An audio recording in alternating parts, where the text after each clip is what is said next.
Disney's Pocahontas, a movie that many people criticize for historical inaccuracies. For example, John Smith wasn't some handsome blonde fella. Pocahontas wasn't in her mid-20s. And I'm quite certain there wasn't a talking tree. I think.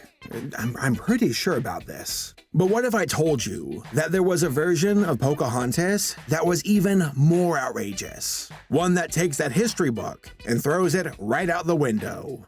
I present to you all Pocahontas, Princess of the American Indians. A show that includes the following: laser fights, talking animals, bloodshed, plagiarism, explosions, white people, broken physics, spirit gods, hunting, dumb faces, guns, pierced nipples, cat attacks, white people, human sacrifice, transformations, torture, smoking, dancing, anime, worshiping dogs, famine, abusing animals, optical illusions, and white people.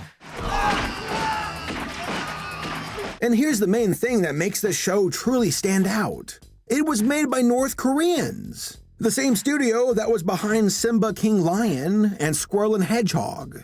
No, not that one. Ah, yes, that one.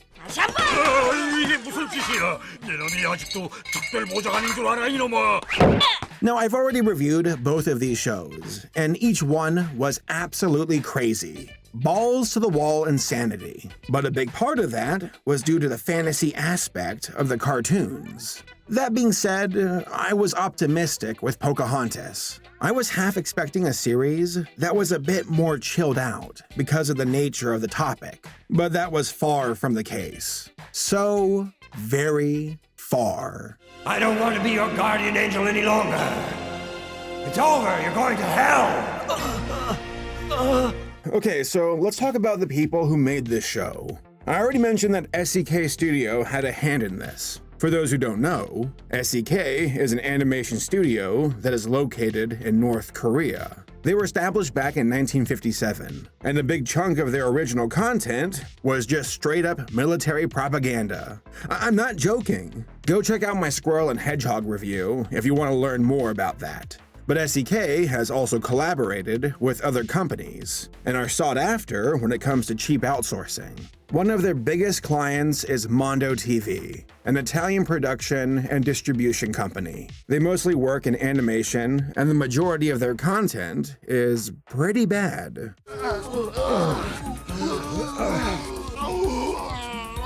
So I looked up and discovered the people who are primarily responsible for the creation of Pocahontas.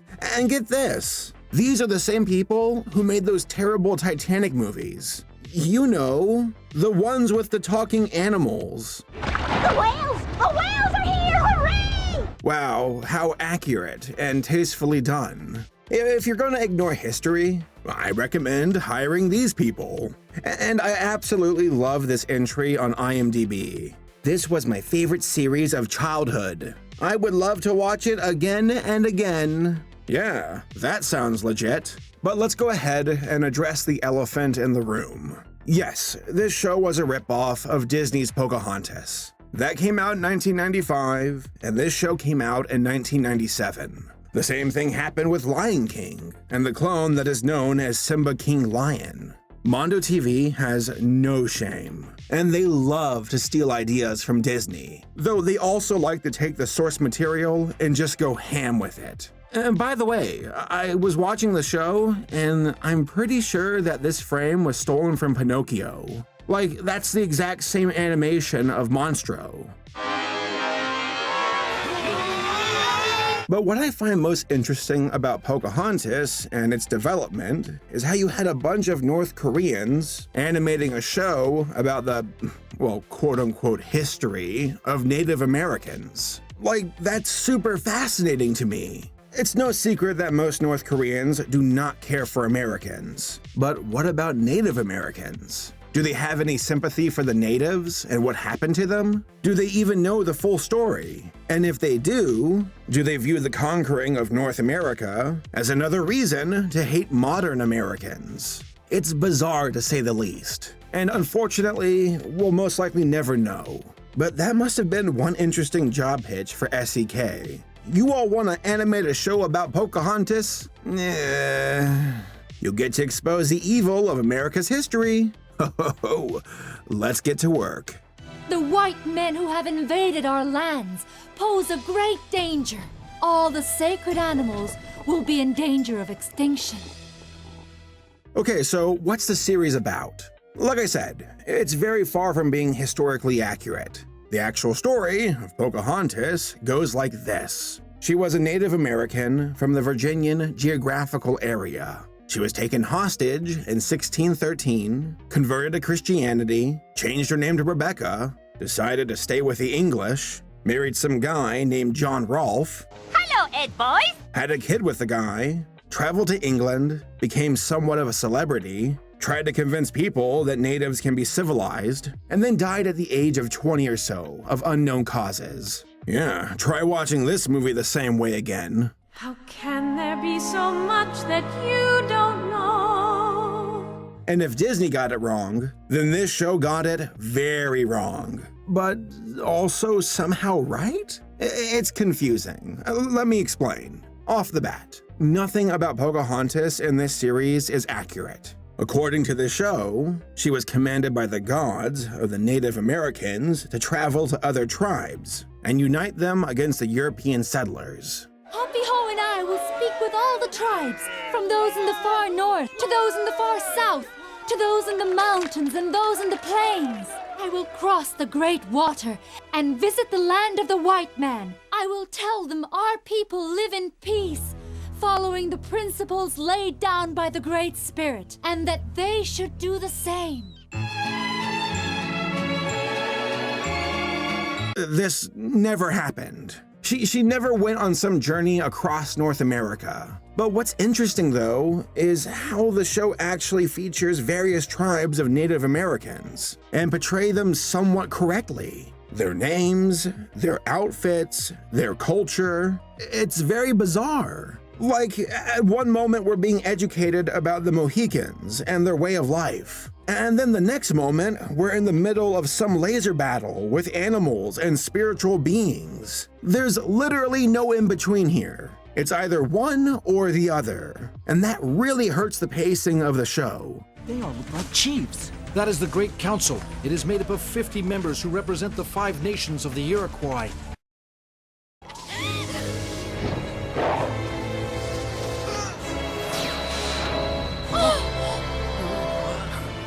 So I really wanted to dive down into this series, so I decided to watch all 26 episodes. From what I discovered, there's only one season of the show, but there was a movie as well. I didn't get a chance to watch it, but if it's anything like the show, then I can only assume that it's absolutely bonkers. Let's go ahead and hit up my 5 points. First, the story. I went into this series with a few expectations, but they were way off. Like I already said, the plot is about Pocahontas going around to different tribes and uniting them against the European settlers. That the Native Americans need to work together and stand as one if they want to push back the palefaces. That our peoples live according to noble ancestral traditions. To achieve this objective, we must be united.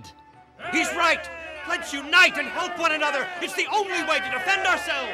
It's kind of sad watching her go on about this, cause historically speaking, yeah, I know that she doesn't win. But being a Mondo TV show, anything is possible. But something that this series suffers from is repetition. These episodes tend to follow a formula. Pocahontas and her friends travel to a tribe. They make peace. We get an educational lesson about the tribe. Some drama happens that usually involves magic. The good guys win. A new member joins the raid party, and then they head off to the next tribe. Wash, rinse, repeat. And it gets very boring. Thank you. I never heard such a lovely story. The characters themselves are equally as bland. Actually, it's kind of hard to tell who is who. Most of the main characters sound, act, and look the same. Plus, there's this constant flow of new characters joining, so I can barely keep up with the changes they make. The only ones who I can easily identify are Pocahontas and her animal friends, who are actually gods that shoot lasers. I'm not making this up. Like, they shoot lasers at Monstro. Check it out.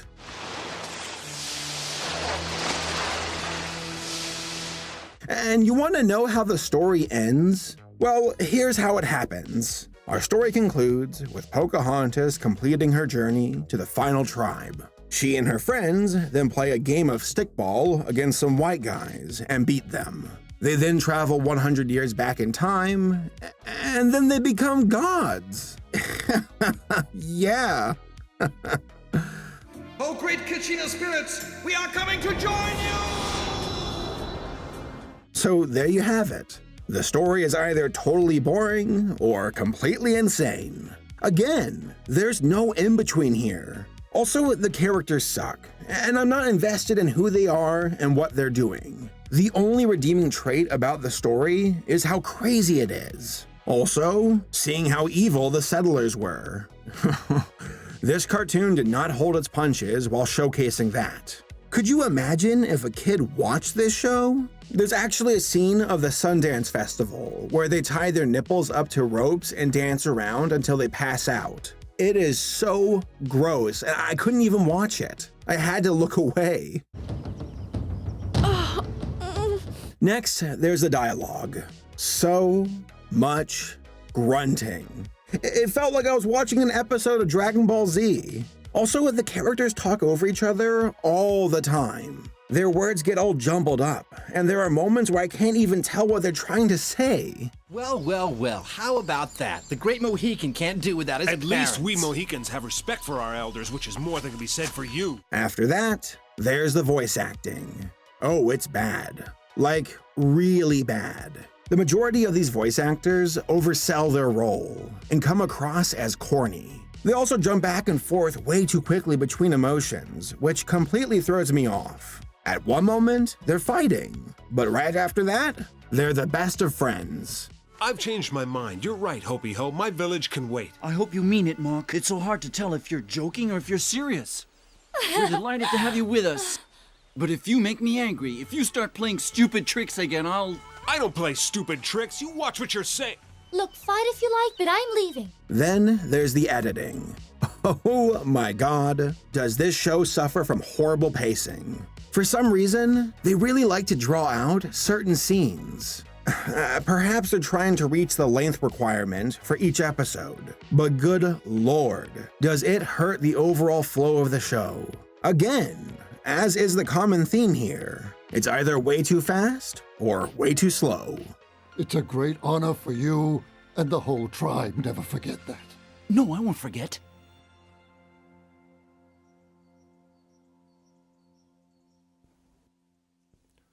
You may travel your path. And finally, there's the animation. Where to begin? Let's start with the designs. They look pretty familiar. Oh, wait, it's because they were in Simba King Lion. There is no denying that SCK Studio has a style about them, and it takes the form of pseudo-anime eyes. There's no need to be sad. You are destined to accomplish great things. There are a few moments where they rotate the point of view around a character, and the animators get a little technical, but the majority of the assets are either simple or reused. Copy-paste, copy-paste, copy-paste. Also, the physics in this show are absolutely nuts, but you know, that's okay. It's a cartoon after all.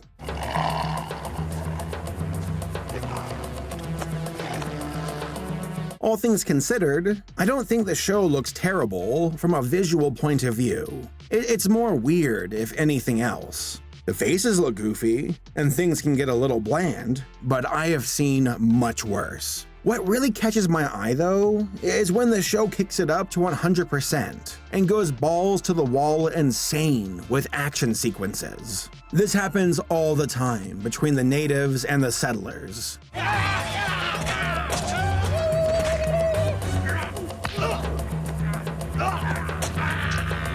Overall, this is a very strange show. It's not total garbage, but it's far from being good. It fails in a variety of ways, but its bizarre background and crazy moments catch my attention. I'm also a sucker for SEK Studio, and watching all of the crazy stuff they make. Again, this cartoon is about Native Americans, but it was animated by North Koreans. It's such a strange situation, and it's super fascinating to me. But at the end of the day, I wouldn't recommend watching this series unless you enjoy ripping on weird stuff. The overall pacing and repetition of the show gets old and makes it hard to watch.